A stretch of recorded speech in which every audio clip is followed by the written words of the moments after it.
Hello, everyone, and thanks for joining us once again in Transforming the World Through Reflections.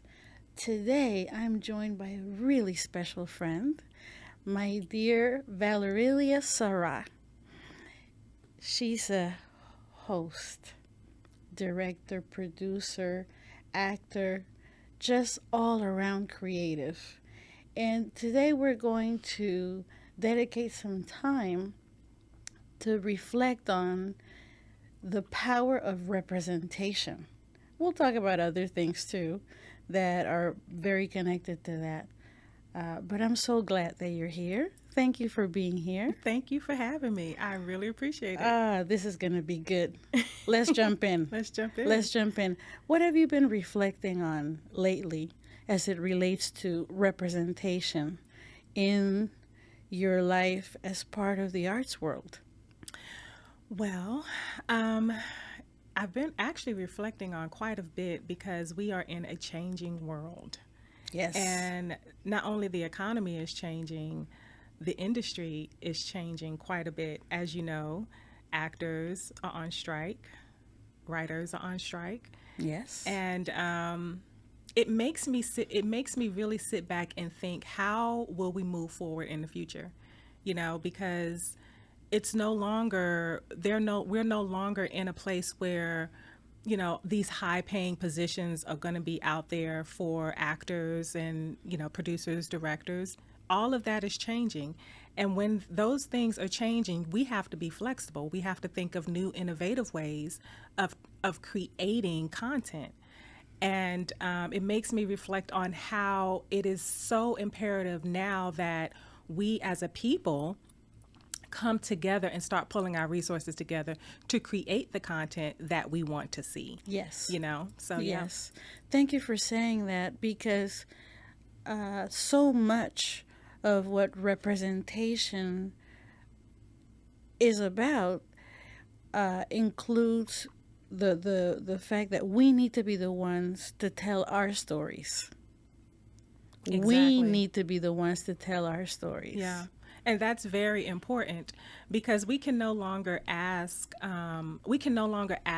others to tell our stories. We're the ones who's living it. We are the ones who have the history. Right. And if we don't come together and pull the resource together to be able to tell those stories, someone else is able to tell the stories the way we may not want them told. And so it's very important that we tell our own stories, that we have our own voice, and we create that space for us to have those voices. So I try to do that in my own way. Yeah. And even in an economy that is difficult to do that, because money is everything now. Everything costs. Everything is, the economy is increasing. The, cost of living is increasing. Yes. Mortgage, groceries. Yes. Everything is increasing. So everyone is feeling it, whatever industry that you're in. Right. This is the time for people to recognize the importance of family, the importance of friends, the importance of community, for everyone to come together and start pulling those resources together and creating the content. Yeah. So and to me, it goes beyond just the industry. It goes beyond creating content. It's really about building community. Building community. Building community. And it's interesting how crisis really invites us to examine our priorities. Yes, exactly. Examine our priorities. Examine our priorities and take new action if needed that is aligned with clearer priorities or reorganized priorities. Yeah. And I would say rethinking our priorities, I like reorganizing our priorities, but rethinking our priorities, because we live in a culture today where everything is on the internet. We live in a social media culture. We have gotten away from community. We have gotten away from face-to-face, coffee, face-to-face, coming over to the house and having a dinner together, face-to-face, getting together. Everything is texting. Everything is through cell phones. Everything is through social media. And when you find yourself in a tight position, those things are no longer going to serve us. We're going to find out really quick how important community is and how important it is to start building relationships in person. In person. And of course, having suffered globally 3 years of a pandemic that shut things down. Right. And made it so difficult to have those in-person experiences that we really longed for, to the point that many of us recognize how much we need to give energy to that more than to the virtual. Right. Because we were actually stuck with the virtual, those who had the luxury of using the virtual at that time. But, you know, that time in quarantine especially really, really invited us to notice how important connection is and what things we take for granted. And maybe now we celebrate them more now that we, as they say, are outside. Right. You know. Just to build community, like you were saying, build it, but build it in person. Yeah, build it in person. Build it in person. I think the pandemic kind of created a subconscious fear in people about getting together, and now we're back to normal. But I just also want to point out that humans are not meant to be siloed. Exactly. We're social. We're social creatures. We need each other. And so it's important that, we start getting back in the habit of being face to face, building those relationships. And yes, you can have a call, you can text, you can, Zoom and all of that. But there's nothing like having that relationship and seeing someone, because what we don't realize is that we're communicating through our language, yes, but I'm also reading your body language, your smile, how you sit, how you hold yourself. Most of our communication is through body language, not necessarily through words. Tell it. And so tell it. And so we say so much even in silence. Right. We say a lot in silence. And so having that that skill of learning how to read people, learning the nuances when you're in purse to person in face with someone, that's a skill that can only be built and honed when you're actually in person with other people. So. Exactly. And interestingly enough, because we experienced time away from each other for so long, and I can't help thinking about those who lived it alone without a group of people at home, particularly a group of people who felt safe to be with. Now that we've been walking out of the pandemic into this post-pandemic world, which is a new world, for many people there's a relearning of social engagement. Yeah. Relearning it. Because we were heavily influenced by how difficult, how frightening even it was to negotiate interactions in a time where we're talking about a deadly disease. So the way we engage now is so, you hear people like, okay, is it a fist bump? Or can you, the hesitation, like, do we hug? Can I hug you? And we have a little dance there before we decide what we're doing. So a lot of adjustment. Yeah. And I don't doubt that as time goes on, we will continue renegotiating this coming together in person, because it's so important for what you explained a minute ago, building community. Building community. I wanna talk about the idea of building community for the purpose of healing. Can we do it, please? Please. Okay, jump in. Let me jump in. So, building community for the purpose of healing. I am going to say that one another reason that it's important that we come together in person is because um, it teaches us how to handle conflict. Right now, I feel like we live in a society that do not know how to handle conflict. We live in a cancel culture society. We do. And if someone doesn't agree with us, we want to counsel them.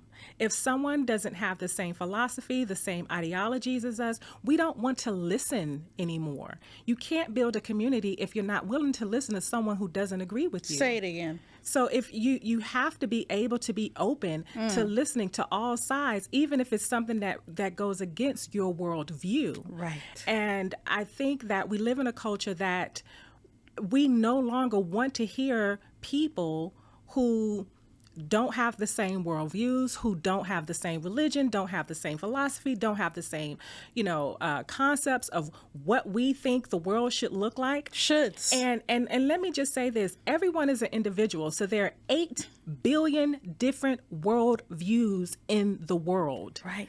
And so you have to be open-minded to be able to listen and accept that that person has that worldview, even if you don't agree. That is what building community is. And then finding some common denominator between the two of you so that you can build towards a common goal.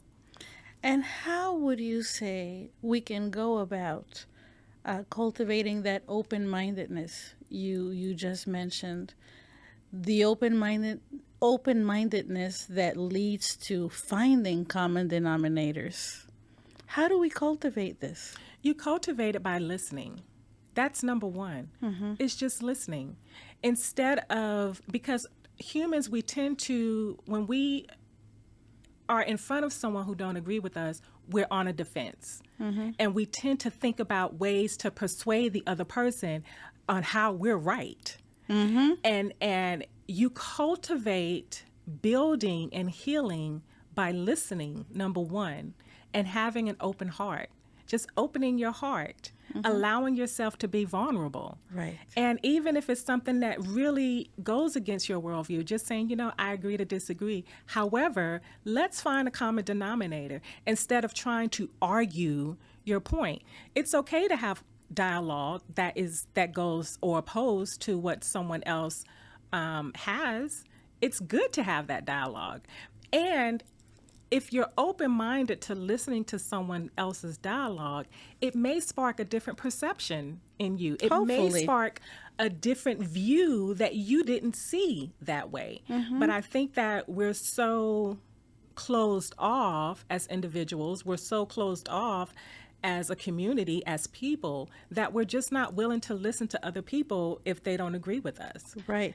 So you can't build a community if you're not willing to bring other people in who doesn't agree with you or who doesn't have your worldview. Exactly. I'll give you a prime example because this is and I'm just going to touch a button for a lot of people. Okay. If you talk about Trump, people will shut you down. They don't want to hear it. They think he's the evilest man of the world, instead of listening to someone who may support Trump. I may not support Trump, but why would I not listen to someone who does? So I can understand where they're coming from. Right. That is communication. That is maturity. Most people are not mature. That's just my opinion. Well, you've brought up so many strong points because, yes, that is a button. The moment something is a button, in our humanness, we're liable to shut down. Shut down.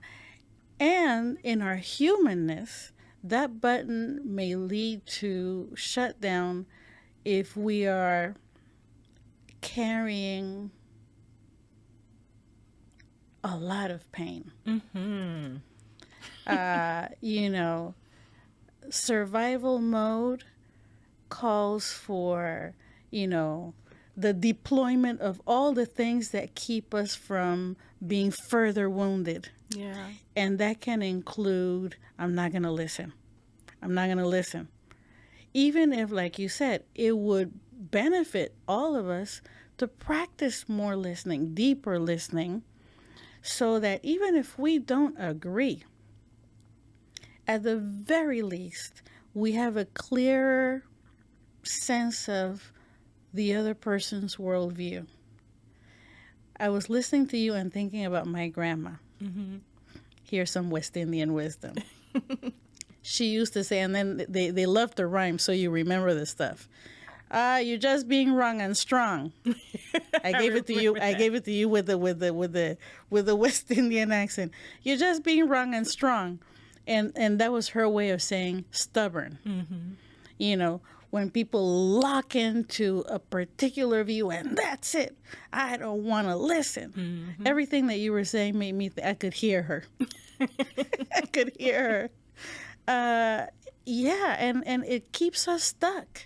It keeps us It stuck. keeps us stuck. So I truly hope that we allow ourselves to in this post-pandemic growth season, allow ourselves to do more listening, deeper listening, especially because during the time of the pandemic, especially the earlier portion when we were shut down in ways that we'd never experienced before, forced to be in the presence of all of our feelings, all of them, the whole wave, the throbbing, the stuff that our busyness keeps us from attending to.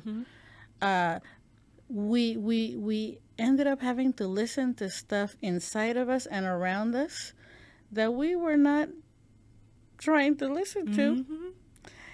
And especially this piece, the oppressing communities were forced to listen to stuff that they have not had to listen to for a long time. Yeah.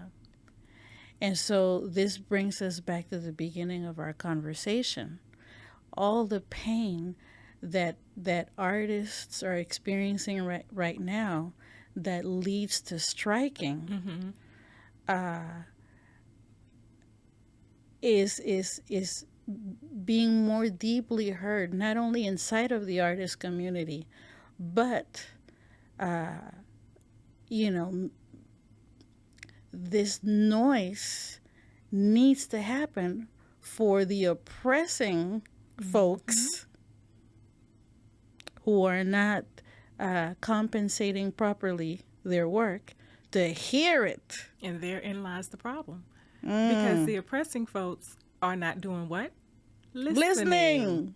They're not listening. And it's not convenient. Yeah, it's not convenient. But also, the people who are striking may feel like they don't care.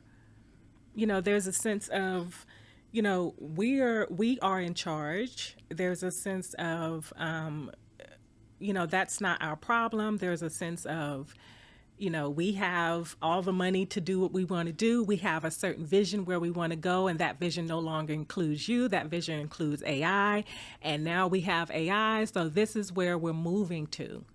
And so going back to the arts community, that's why, just to bring it full circle, that's why I stated that it's important to build community. Yes. Because we can no longer depend on the higher ups anymore to tell our stories. We can no longer depend on them giving jobs. We can no longer depend on them giving us a gig or giving an opportunity, green lighting, and all these things. You have to be in a position where you create your own opportunity, which is what I've always done. I've always created my opportunity. Yeah, I may be knocking on the door like, you know, I want to audition for this or whatever the case may be, but I'm not just waiting on them to open the door. Right. I'm also creating my own opportunities. So I create my own podcasts. I create my own short films. I create my own documentaries, and I try to tell my own stories.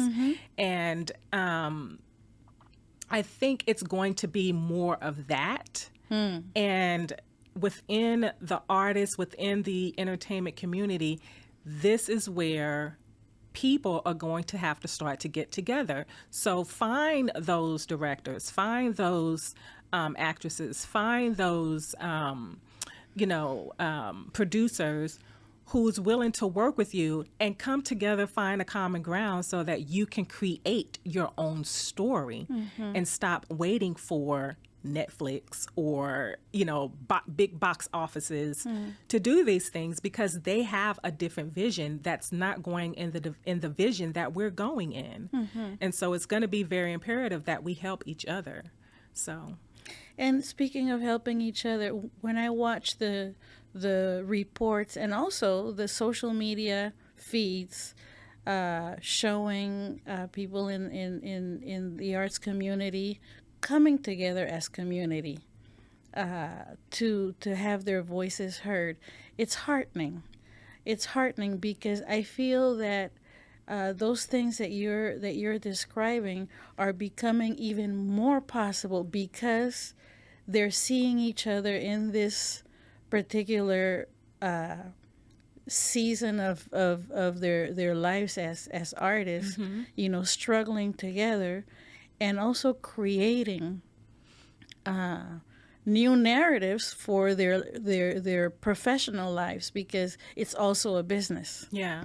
And we have to be willing to, because I like what you just said. And I was just thinking that we have to be willing to struggle together. I think we've lost a sense of that, a sense of just having ground roots, a sense of hitting the ground running and struggling together. We no longer want to do that because we live in a culture where everything is glamorized. Everyone want to be on the yacht. Everyone want to live it up. Everyone want to be a boss. Everyone want to, go to Paris and take pictures and, live this life, this lavish life that we see on social media. And a lot of times it's not true. And so we no longer want to get with someone who may not have a budget or who may have a low budget. We don't want to do that. We want to get the gig that's paying the $10,000. We want to get the gig that's paying, these astronomical prices. And that's okay to strive for. But what I'm saying is the industry is changing. It's no longer going to be getting the gig that's $10,000. There are thousands of actors out there who are competing for one job. Right. And nowadays that job is probably paying $200. Yeah. So coming together and being okay with struggling together to create something that's beautiful is really what's going to if you want to combat what's going on now, that is what's going to change it. Is being open-minded to come together as a community, to struggle together, to say, we don't have the budget, but we're going to pull all our resources together. You may have a camera, you may have, the audio, you may have such and such. Yeah. We're doing this for this specific reason. Yes. And doing that. Yes. And then creating something beautiful and putting out there, creating your own stories and putting it out there. So. I've heard artists say, and I've read it too, again, on social media, we're talking about that being a meeting place, and it is. Where are the ideas? What are the new things that can be done? In addition to having these systems that they work within pay them properly. Right. As opposed to focusing only on that. Right. Exactly. Right. Yeah. Which, again, I can't help noticing the points of connection with pandemic lessons. As one of my cousins says, blessed pandemic, because it opened our eyes to many things and made more visible things that were already seen by certain groups in the world community. And one of these things is noticing your freedoms. What are your freedoms? What are the ones that you may have not given attention to before the pandemic, and now meaning back in the pandemic, what are things that I can do with the resources that I am and the resources that I have, so that I can express myself to the hilt, give of myself to the hilt, honoring my wellness in the process too. What are my freedoms? So in this current crisis, which actually it's not just current, it's been going on for a long time, Right. and it's a revolt now. Right. You know, in this crisis, how would noticing more of one's freedoms can be part of the healing, the part of the resolution? Freedom of voice. Freedom of voice is everything. Right now, we have freedom of speech. I feel that's getting challenged. It's not, it's getting challenged by cancel culture. Because who's taking that freedom away? We are. The people are taking the freedom away. Our freedom of voice is another part of our healing. It's another part of listening. Listening and speaking is all communication. Yes. And so I think freedom of voice, being able to express your grievances, being able to express your concerns, your pain, regardless of what it is you're going through. For right now, actors are going through the pain of not having jobs, the pain of being replaced by AI. Right. You know, excuse me. So actors having a voice to express themselves in that way is a freedom that I think a lot of us we take for granted. And in general, being able to express yourself in general, being able to say whatever it is that you want to say, not inciting type of violence type thing, but being able to express what you want to express is a freedom. And I think that's a freedom that a lot of people, that we take for granted, and that is slowly being chipped away at here in America. That's deep. That's deep. Hopefully, all this community building that's been going on in the protesting process gives birth to much more positive stuff than is even expected. Yeah. And I just want to point out too, in regards to the entertainment industry and the protests, what we see right now is just actors and writers striking. The entertainment is changing, and it's not only going to affect just actors and writers. It's going to affect the larger community. Hollywood is a huge community. It's literally eventually going to affect the economy. Yes. Because there are other people to think about that are on sets. Yes. There are hairstylists, there are makeup artists. Yes. There are gaffers, there are lighting, there's audio, there's engineers. A large network. It's a large network. There are people who cater to these major productions, who have catering businesses that will their businesses are no longer seeing that income coming in. So it's not just affecting just actors and writers. So and this is what I'm saying by when people have tunnel vision, I think a lot of the larger companies, larger organizations, the CEOs in these high, positions have tunnel vision because they have a tunnel vision of where they want to go. They have a vision of where they want to go, but they're not realizing that it's going to have a ripple effect to others as well. So it's not just affecting actors and writers. It's a whole network of people that's going to be affected. Businesses, income, their families. Yeah. So it's happening right now. It's happening right now, and people are starting to feel it. And it's already been 2 months or more than 2 months.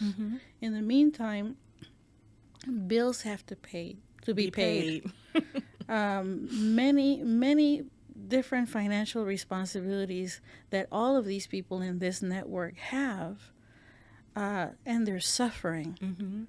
And they're suffering. And they're using their voices on social media to express their pain. to Yes. express their suffering. I've seen a lot of stories on social media of people expressing how they're not able to pay their bills. And being able to not pay your bill is just not affecting actors and writers because of the strike. Right. This is I mean, the economy in general Yes. is affecting people in Yeah. general. Yeah. And so a lot of people are expressing themselves in that manner of not being able to afford. And I kind of want to take it a little macro, go out a little bit Let's from macro. let's macro it Yeah. from the entertainment industry, because I'm seeing millennials who have expressed the fact that what they thought America is or to be was to, go to college, get an education, get your degree, when you get out of college, you're able to get a good job, you're able to afford a home, and you're able to work your way up. That model in America no longer works. It no longer works, and it's creating a culture of people who are desperate, in pain, don't know what to do,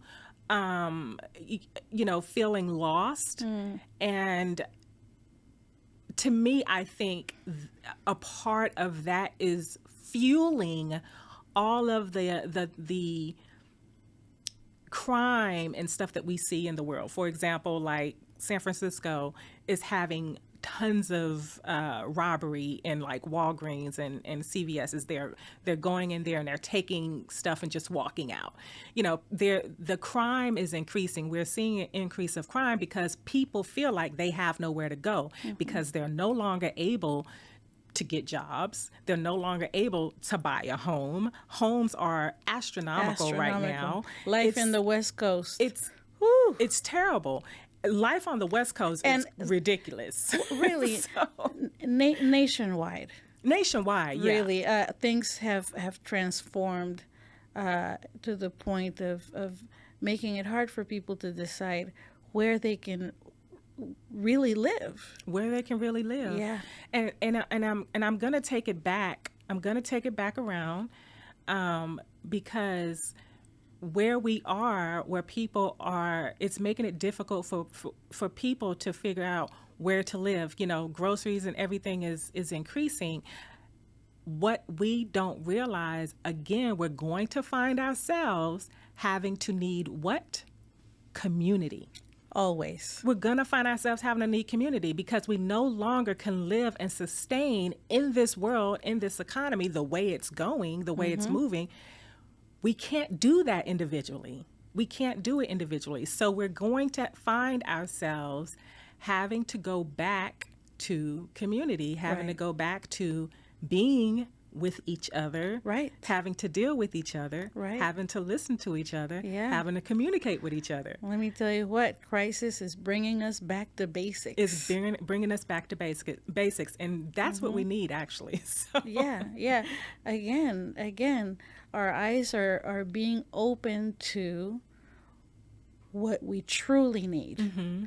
What we truly need. And I'm glad that you brought the macro point of view, because while we started with a focus on what artists are experiencing, really, all of these different communities in some way or another influence each other. Yeah.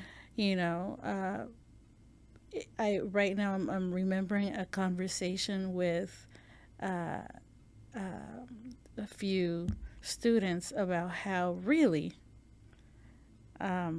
there is nothing that we experience on a daily basis that is not touched by the arts. That's true. That's true. Nothing. I mean, from, the food that we eat, the things we wear, the things we use to prepare food, prepare meals. I mean, everything that you can think of is touched by the arts. It's touched by the arts. Everything. Life is art. Exactly. It is. I mean, we cannot really, this is, I say always my bias, we cannot understand humanness without the arts. Mm-hmm. And so all of these things are intertwined. So thank you for bringing the macro. Yeah. Because we don't Yeah. realize how connected we are. Everything is connected. And we think that we have these individual lives. We think that our actions are individual. We think that what we do is individual, but we don't realize that your actions, what you say, what you do, will have an effect somewhere. It Ripple will effect. affect someone. And something that my grandfather said is someone's always watching you. You may not know it, but someone's always watching you. So everything that we do has an effect on someone else. So will we choose to do something that's going to be inspiring, or what are we choosing? Isn't it interesting that we both have brought up grandparents' wisdom? Grandparents are everything. Grandparents' wisdom. And this is reminding me of something that you shared earlier about telling our own stories. Particularly in our communities that have been oppressed for generations. We need to be the ones to tell our stories so that we can, in this case, be the ones who cancel Right. the stories that have been presented by the oppressors. Right. That needs to be canceled. Right. And back in the day, we used to tell our stories. Back in the day, Oral tradition. yeah, back in the day, we used to sit around a bonfire, and your grandparents would tell you the story of their grandparents, or tell you history. We used to sit around and tell our own The stories. griots. Right, Yeah. right. When there was a storm, you would turn all the lights out. You couldn't have any electricity on. So what did you do? You sat around together as a family and you told stories. Life, that is all we have are our stories. That's Right. all we have is our history. And we went from telling stories around the bonfire to allowing someone else to tell the story through a camera. So are we going to take that back? Because they're no longer going to tell your story. They're now going to tell it through AI. Yeah. Well, and in addition to the frightening reliance on AI, which is, poorly used, a new version of what's been going on for generations, which is systemic oppression through putting into the textbooks only what moves forward the agenda that sustains the lives of the privileged, right? So there are so many reasons to really open our eyes to the need to tell our own stories. Yeah. Get back to our roots And- and tell the truth. Thank you. Tell the truth. And stop. I believe we need to stop putting all of our faith in someone else to tell it for us. Stop getting upset that they're not telling it the way you want it told. Stop thinking that they are going to tell your story the way it should be told, or tell the story with truth. That is not up to them. Someone else is always going to tell a story based on how it reflects them in the light that they want to be reflected from. They're never going to tell a story based on the truth of the core story. For example, if two people have an argument or a conflict, one person's going to tell his story, one person's going to tell her story. The story that they tell is going to always reflect them in the best light possible. Right. Then there's the truth in the middle. So Oh, humanness. all humanists. That's humanist. So if you want, for example, if you want your child to know the history of your people and you want to give them the truth of it, tell the truth. Don't just tell. And this is the other part. People need to stop being afraid of ugly. Stop being afraid of ugly. Humans are ugly. It's okay. It's okay if we're ugly. We have good, we're bad. We have good, we have We bad. have mess. We have, humans are both. We're not just good people. We're not just bad people. We're both. And how do we as humans evolve is we tell the truth, even if that truth is ugly. Yes. Even if that truth does not reflect you in a good Right. light. Right. It's okay. Yeah. It puts hair on your chest. You know what I'm saying? It puts hair on your chest. And it may be painful. Yeah. But it's okay. Go through that pain. Feel that pain. Understand, yes, this was an ugly time in my life or an ugly time in history. We've learned from it. We know not to repeat the same thing. Right. Because if we don't tell the stories in a truthful manner, we're doomed to repeat it. And boy, has it been repeated. And it's going to continue to be going to repeated. continue being repeated. Now, back to what you said about the ugly, because this is an important thing to reflect on. You know, in our humanness, you know, there's conflict inside, you know, and so messiness is prone to happen in the way we carry ourselves in the world, you know, the lies that we tell ourselves or others, you know, the way we move, it just means we're human, and to allow ourselves to observe, to go inside and observe, not to, you know, but just to discover. That's how we grow. That's how we grow. That's how we grow. And you know, I want to be part of a community that really is willing to take risks in this healing process. That it may hurt to realize certain things about ourselves, and that those things about ourselves keep us from what you were saying earlier, listening to others, because we want to preserve this thing that, you know, keeps us safe. Let's be willing to discover, okay, where are my missteps?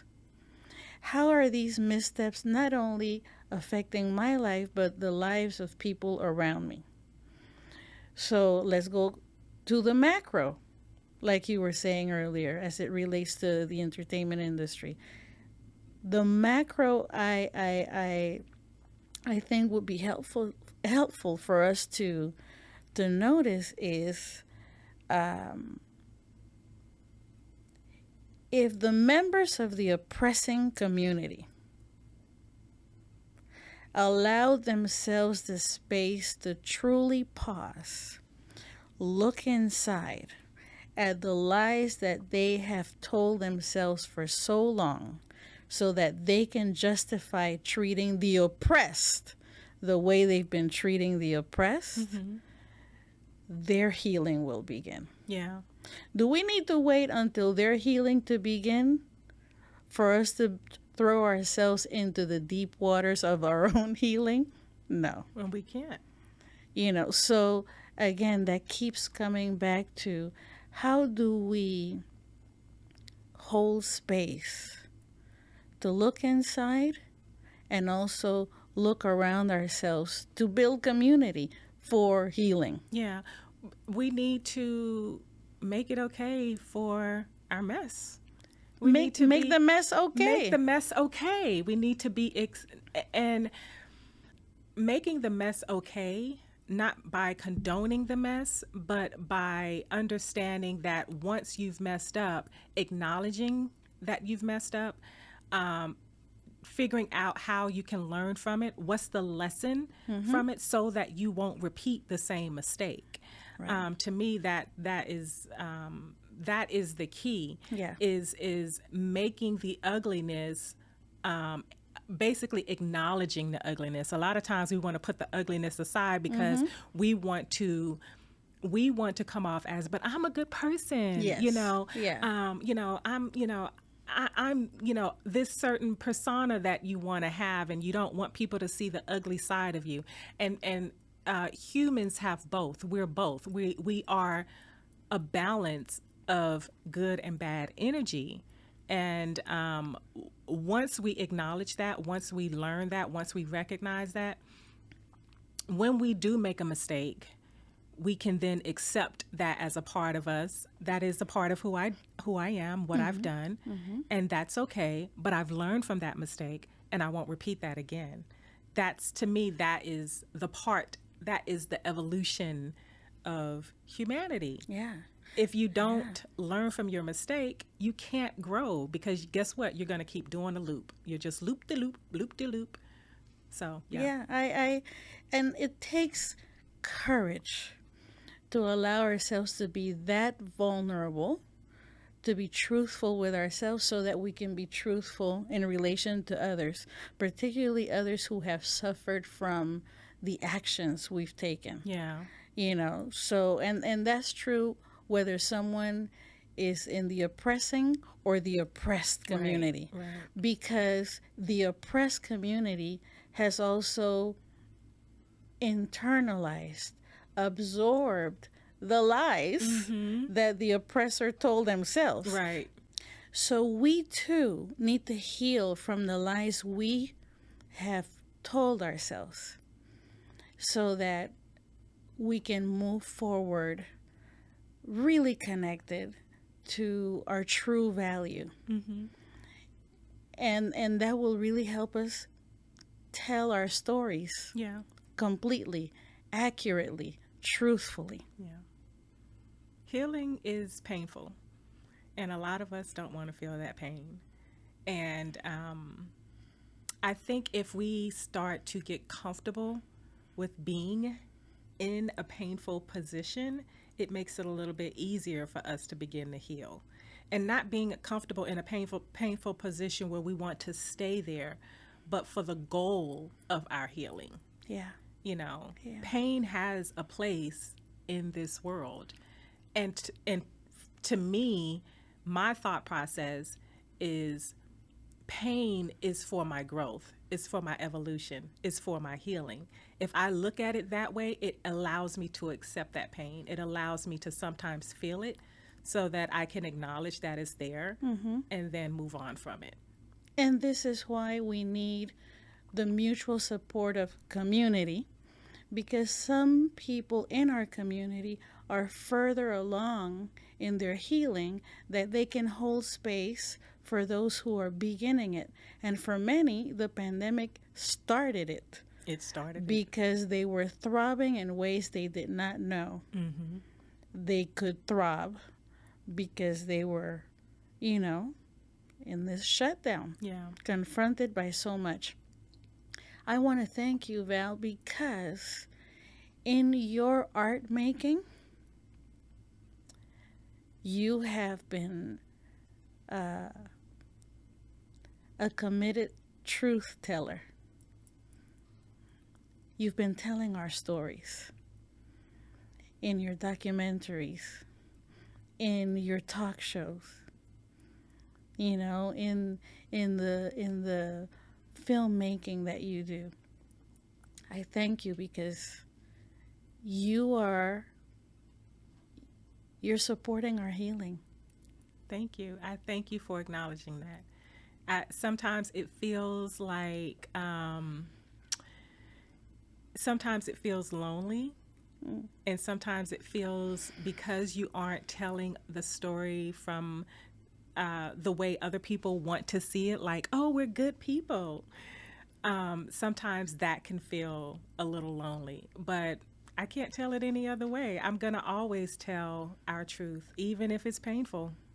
Yes. So, well, again, thank you for joining me today. thank you for having me. I mean, whew. I'm feeling a lot, and I hope that we've invited our audience to feel, to be with their feelings. Thanks again. Thank you. And may we continue transforming the world through reflections.